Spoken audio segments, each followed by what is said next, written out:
The views and opinions expressed on Unlock Your Wealth Radio are those of the host, guests, and callers only and are not necessarily the views of Unlock Your Wealth Radio, Heather Wagenhals, or Success Publishing International. Worried about retirement? Want to travel the world or just be around to watch your kids grow up, but you can't because you're drowning in debt? Now you can! With Heather Wagenhals and the Keys to Riches powered by Unlock Your Wealth Radio. Heather will show you how to stop chasing your wallet, eliminate debt, lose financial stress, and live the life of your dreams.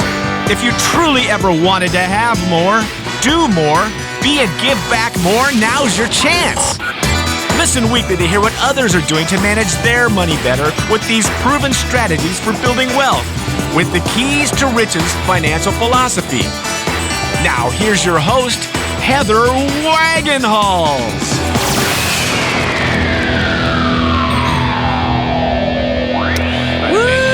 Bada bing, bada boom. Yeah. This show, Keys to Riches, powered by Unlock Your Wealth Radio, is sponsored in part by Audible.com. Get a free audiobook download at keys-to-riches.com/free book and click on the link to over 150,000 titles to choose from for your iPhone, Android, Kindle, or MP3 player. How about clicking on and getting my book for free? Yeah.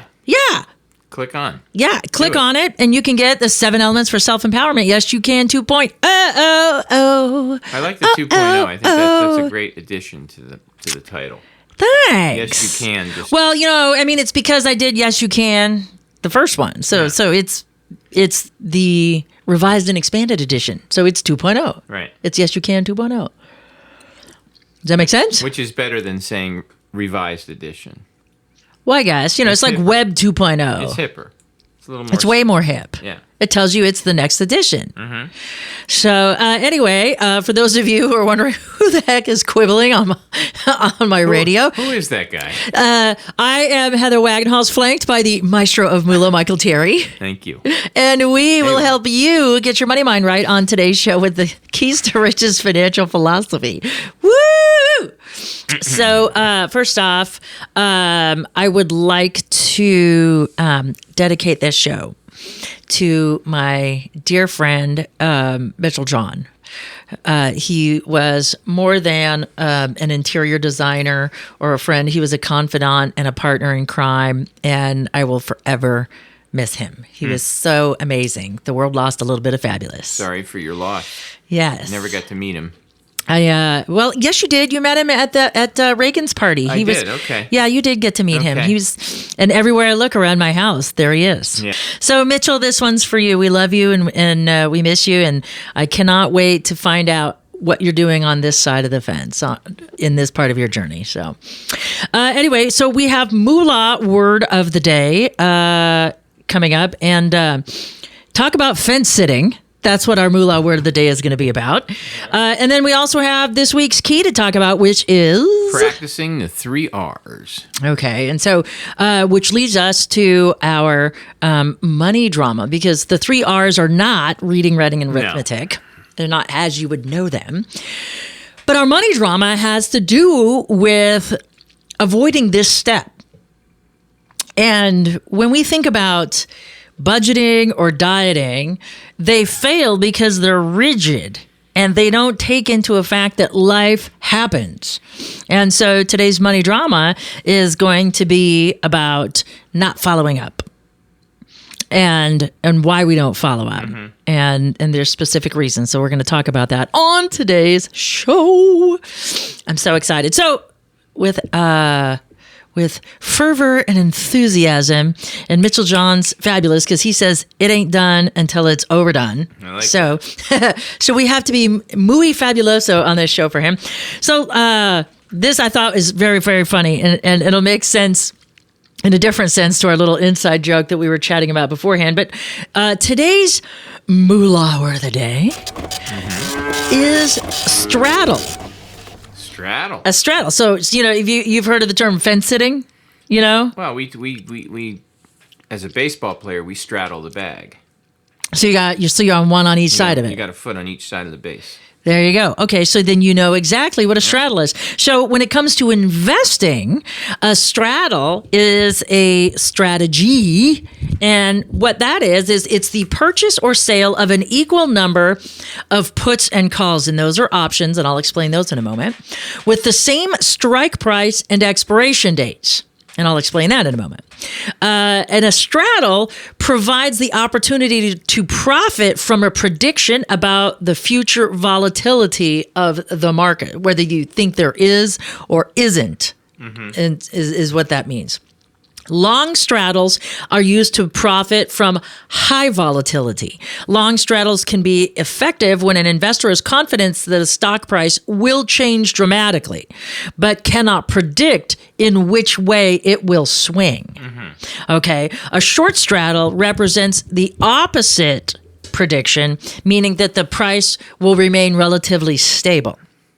And so that's why you kind of protect yourself on both sides. So when you use straddles, or when you do a straddle, it's with options. And options are not an investment. Option is just like you think. You're purchasing an opportunity to buy or sell a particular stock at a predetermined price from another person.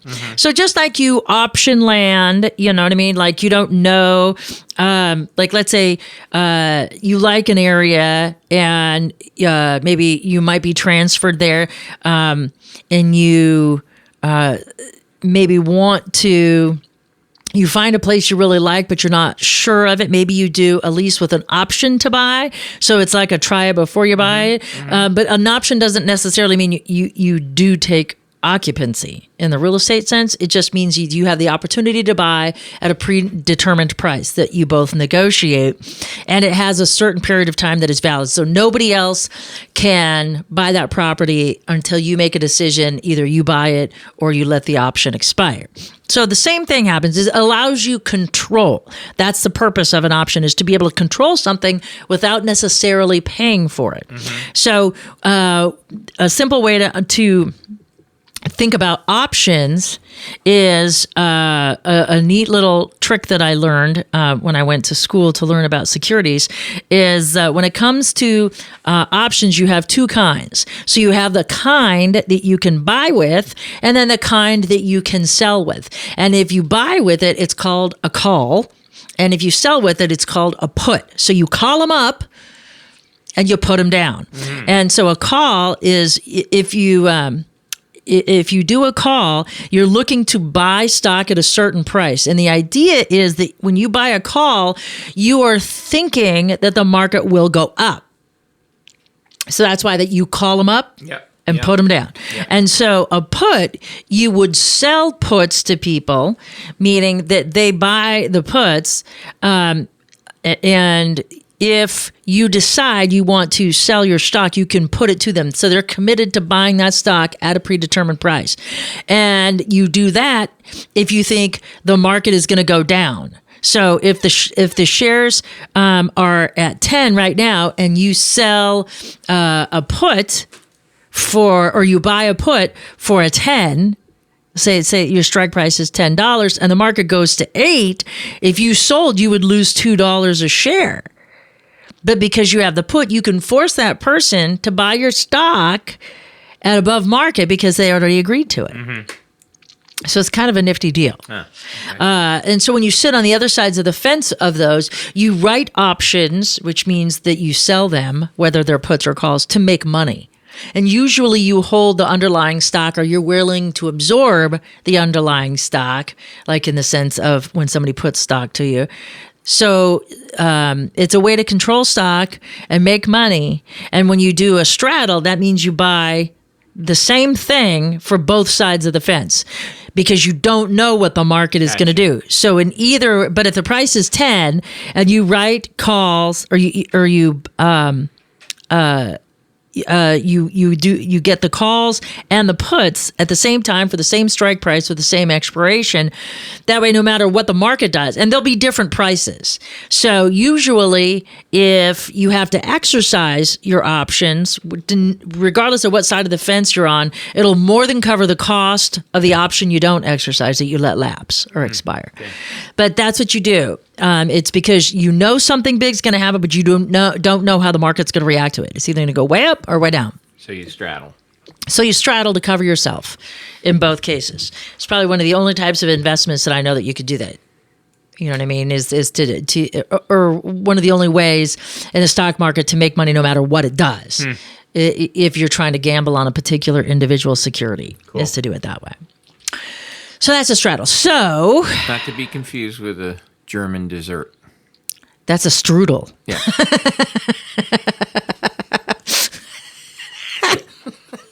How'd you come up with that? Maybe you have somebody speaking with a funny accent. Can I get one of them straddles over there? Little apple straddle. An apple straddle. I'm thinking of Schultz on Hogan's Heroes. Oh, well, there you go with his accent. Yeah, that's funny. There's a show that's. Goodness gracious. I remember seeing the rerun. We're showing our age. I know. The fact that I even know what that show is bad. One of the best, though. It was very, very funny. I liked that show.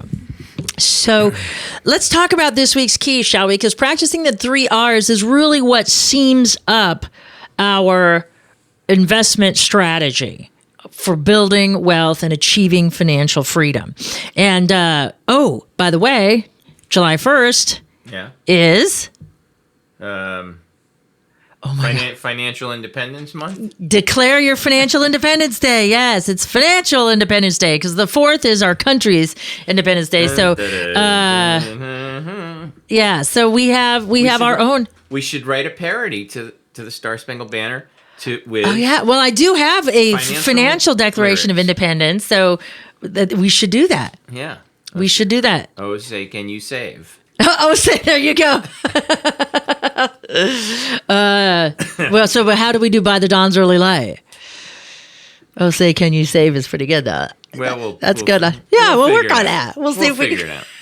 We need our own parody. That's awesome. You just watch it. We'll be number 1 on the charts. Wouldn't that be cool?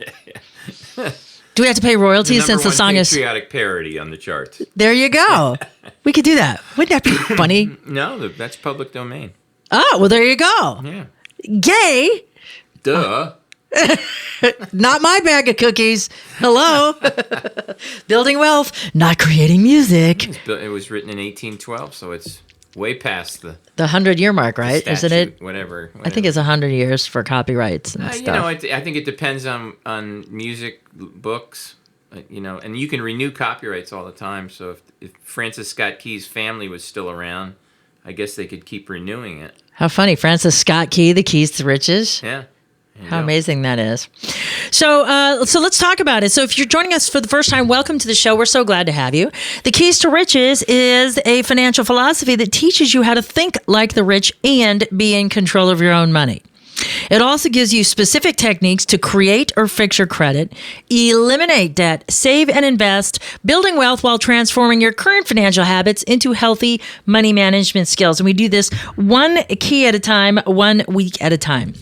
And like the maestro said, this is practicing the 3 R's. So here's where we pull everything together that we've done so far and deploy this. And this is what separates budgeting and dieting from all the rest. And that's because we have this built-in accountability factor, if you will. And so practicing the 3 R's stands for review, revise, and recommit. And I've even thought of a 4th R, actually, to incorporate in this. But we have to be careful with it because it's a money management show. We don't want to get too carried away with ourselves on this potential 4th R, but I'll talk about it in today's show. So the first is review. So what we need to do is, because life happens to us, and sometimes it's because of our choices, and sometimes it's, beyond our sphere of influence. And remember, so we have 3 things we control: our thoughts, our feelings, and our actions. And then we have influence, and then there's stuff that's outside of that sphere of influence. You can't help it if somebody, drank too much at the bar and got in their car and drove and ran into you, and drove while intoxicated and ran into you, and it broke your leg, and now you can't work for 8 weeks. No control over that. Yeah, there's no way that you can control that. Stuff happens to you. The care of an indigent parent. You don't know if your parents, well, unless like my mom, who's already gone crazy, but you don't know if they're going to require, in-home care or a level of care that you can't afford to have outside the home, and you maybe have to take on that care of that indigent parent. You might have a special needs child. Maybe something comes up with their health or wellness that maybe genetic pre-screening couldn't determine. Maybe something just weird happens. These things happen upon us. The death or incapacitation of a loved one, like the car accident thing. What if they can't ever go back to work? So life happens that's beyond our control. And that's what our key 6 is so important for, because that's the hope for the best, plan for the worst, where we are able to sort of identify these unknowns as best we can and make them known and figure out how we will respond to them effectively. And so in practicing the 3 R's, what we're doing now is we're doing a quarterly checkup to see what's changed, if anything. And do we need to make, changes to our financial plan? And because this is a biology-based money management show, Recommit is essential because, we're not good at short-term management. We're not good at long-term management. So we have to keep the short-term mind engaged. And so that's what the Recommit key is for, or the Recommit letter of the 3 R's is for. And we're going to talk a little bit about the 4th key if we have time today, because I think that that's a critical piece, and that would be the the reward part. But we have to be careful that we don't, that we non-monetarily reward ourselves, because we could perpetuate another cycle by going, oh my gosh, I saved, $3,000. I think I got to go out and buy a new handbag. Yeah. It's $2,500. Thanks for playing. That doesn't work that way. That's wrong. You are listening to the Keys to Riches, powered by Unlock Your Wealth Radio. This segment of Unlock Your Wealth Radio is sponsored in part by KeepMyID.org, the only service that actually prevents identity theft. All others are just monitoring services. Put your credit on lockdown with their special offer for Keys to Riches Radio listeners by visiting our website at keystoriches.com/keepmyid and click on the link to put your credit on lockdown. Remember to use promo code WAGS. So first we're going to review. That's our first R. And as we review, we're going to do it differently than most people. Most people, when they get to their quarterly checkup, what do? If you didn't have this radio show, because you already know what the answer is, what we're going to do, but what would you typically do? If you'd balance your checkbook, you'd just sort of check your habits over the past 3 months. You'd sort of, being self-employed, I would divide my income by 3 to see what I made per month. Mm-hmm. See if my income is sort of stable and where you want it to be. Yeah. Okay. And you know what?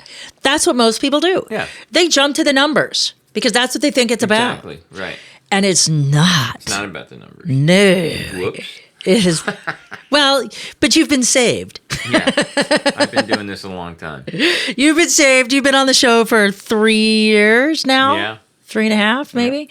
Yeah. So you already have the 3 R's down, but that's the way, you used to do it. And most people, it's a natural tendency.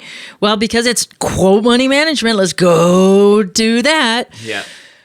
But this isn't money management. Biology-based money management isn't about the money. So we have to remember it's about the behavior. And so what we have to do, again, because, our brains are very short-term, we need to review what our targets and goals were first.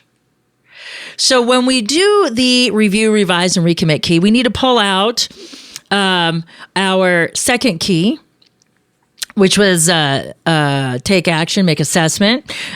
So we're going to need three things along the way. So we're going to need our where am I? Remember 3 questions, 5 areas of concern. Where am I? Mm-hmm. So that is our balance sheet, because we're going to make another one.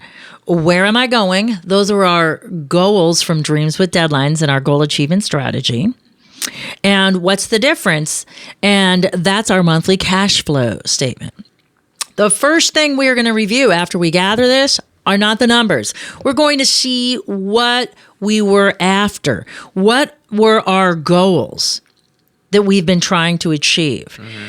Because that's the critical piece. Because, 3 months is a long time. It's a short time, but it's a long time. Yeah. If you think about day-to-day 90 stuff. days, yeah. So you've had 90 24-hour chunks from the last time you sat down and looked at your goals. So, and ideally, we're taking our little short list of our goals and we're looking at it every day, twice a day, and we're taking a look to remind ourselves what our higher purpose is. That's what our affirmations do also, is we take our goals and turn them into affirmations. So if you've been doing your affirmation strategy from our first key, which is acceptance and affirmation, then you probably are kind of already aware, but because you've been working to get those affirmations ingrained in the subconscious, you may not be consciously aware or focused on them at every given moment. So just like when we go to sit down and do our hope for the best, plan for the worst key, where we want to take emotion out of the picture and be relaxed and open, that's when we want to be doing this. And we want to first review our goals. What were we after? What was our long-term vision? And what were our short-term goals? Because we need to know, once we start messing with the numbers, whether we hit those or not. So we need to review our goals first. We need to get those in our mind. What are we after? What is the purpose of all of this? Mm-hmm. Let's revisit what our definition of financial freedom is. And then we can start breaking down the numbers. So what you're going to do is you are going to create a new where am I? Because it's 3 months later than the last time you did a where am I? And ideally, in your where am I, you should be hitting your goal achievement strategies or coming close to it. And if not, we're going to talk about that in the revised thing. But we're going to take a new where am I and create a new balance sheet so we can figure out we need the numbers in order to make our assessment of that. So that's going to be our net worth statement. So hopefully it changed for the better. And if it changed for the worse, we're going to identify what it means to do with that. Then we need to also take all 3 of our what's the difference, our cash flow statements, and create a quarterly one. And so we need to merge all of those numbers into our into a quarterly to see if we've made a progress, in that department. So remember, in last week's key and forget the perfection principle, we're after progress of the process. So that's what we're going to do. So now we're doing all of the math.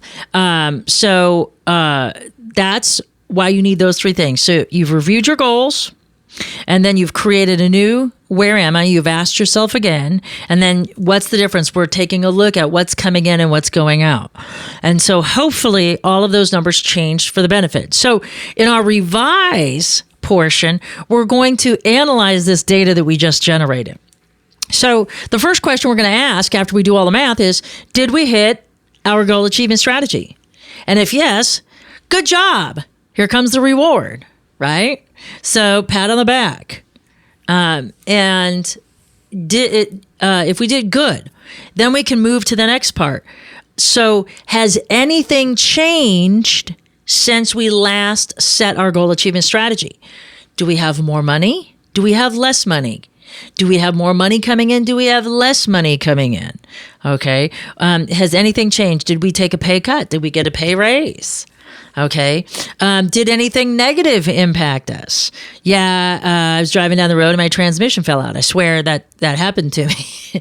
And it cost me $2,000 to find a new one. And then here I get all these crazy ideas after I met my second husband that, when they were young, they would go they would go to a junkyard and find the same car, and they would negotiate with the guy. And if they couldn't get it, and we're talking transmissions at $20, so we're talking a long time ago, then they would just at night hop the fence and go steal one. And I'm like, why didn't I think of that?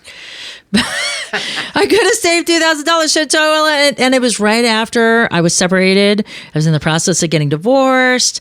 I had no money. And then, I was already kind of living out of my emergency fund because I was busy being stressed out. So I wasn't as productive at work as I could have been. And since I was commissioned, that was affected. So I had this big hiccup, a $2,000 hiccup, and I didn't expect that. And my emergency fund was already low because I was living out of it because I made every day an emergency at that point. Luckily, you had a stronger moral code. Yes, I did. And so I spent the $2,000 instead of $20 or hopping the fence, I should say, and 5-fingering it. But has something like that happened to you? They kind of wiped you out. So these are all the things that you need to calculate and take into account because we're going to figure out, are we closer to or further away from our financial freedom that we plan for ourselves? And if we are closer, great. Could we save more? Did we get a raise? Should we be saving more? Can we be eliminating more debt or more frivolous debt? Are we ready to take our savings in our 5 areas of concern and move from accumulation to multiplication? Are we ready to start investing? Do we have enough of a pile to move to get our money making money for us? So these are all the things that we need to go through in this revised section. Then we need to recommit. So now we have to, whether or not we make changes, because sometimes it's not that we can't have our goals when bad things happen to us, but we may need to push them out a bit. You need to ask yourself, are these hiccups like a transmission, or is it, I'm going to be financially responsible for a parent, long-term financial thing. Yeah. So it's not that you can't have your goals, but it's unrealistic to try to keep the same goals and miss the mark. So you can always adjust those because financial freedom is always important, regardless of what's going on in your life. You might just have to push back the time, just like we did the dreams with deadlines to set them up to begin with. We'll do that same process to review them and adjust them.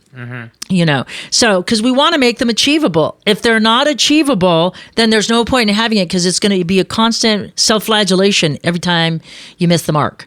And you'll always miss the mark if you don't adjust them. And then you got to recommit. So if you've made changes, you want to, and maybe you've accomplished some of the affirmations that you had. Some of those are already ingrained by 90 days. The 66-day mark is when new habits really take hold. It ain't 21, it ain't 7. Don't listen to those people. It's 66. All right. So the 66-day mark, some of those affirmations you might be really strong on. So you can scratch those off your list and add new ones. And then recommit, reinvigorate yourself with the visualization. Picture in your mind, pretend it happening. Imagine you already achieving the things that you say you want. And because you've got to get your short-term mind to move forward. Because remember, the curmudgeon has a natural negativity bias and he remembers every time you screwed up. And so he's going to be the harder one to convince. And we've got to convince that curmudgeon that we're capable of moving forward and achieving our goals. Even if we weren't good at money management in the past, that's in the past. And he needs to stop dredging that up. So you've got to reinforce it with all of these good things. And that's where this reward thing comes into place. You need to give yourself some sort of non-monetary reward. So maybe a nice quiet lunch in a park you could take. Maybe it's a stroll, or maybe it's just, something simple like have your spouse take care of the kids and you soak in a hot bath that you haven't done forever and it was your favorite thing to do before the kids came. Give yourself some sort of recognition that you did well. Even if you fell behind, it's okay, because again, we're making progress on the process. And the fact that you're taking the time to evaluate that, you need to pat yourself on the back. That's good. You need to pat yourself on the back for that. And so with regards to our money drama, the reason why we don't do this is because we're in fear that we might have missed the mark and we don't want to deal with that. But that's okay. Remember, there's always a message in the mistake. We need to dissociate and release the emotion and retain the message. And that's how we move forward. And that's what makes this so successful, because what got you skinny won't keep you skinny, So you have to change your diet. What got you to where you are won't get you further until you make changes. And so the only way to do that is to evaluate what's already happened to determine how we get to that next point. Yeah. So that's it for this week's Key. For your key statement, key affirmation, and key action item, please visit our website at keys-to-riches.com. And for more great interviews with money gurus, experts, and so much more to help you get your money mind right, visit our sister site at unlockyourwealthradio.com. For the Keys to Riches, powered by Unlock Your Wealth Radio and the maestro of Moolah, Michael Terry, I'm Heather Wagenhals. Now go out and unlock your wealth today. UnlockYourWealthRadio.com is produced by Heather Wagenhals and the Unlock Your Wealth Foundation. UnlockYourWealthRadio.com and its affiliates are copyrighted 2016 with all rights reserved. For more information on the Keys to Riches Financial Wellness Series, please visit our website at www.unlockyourwealth.com.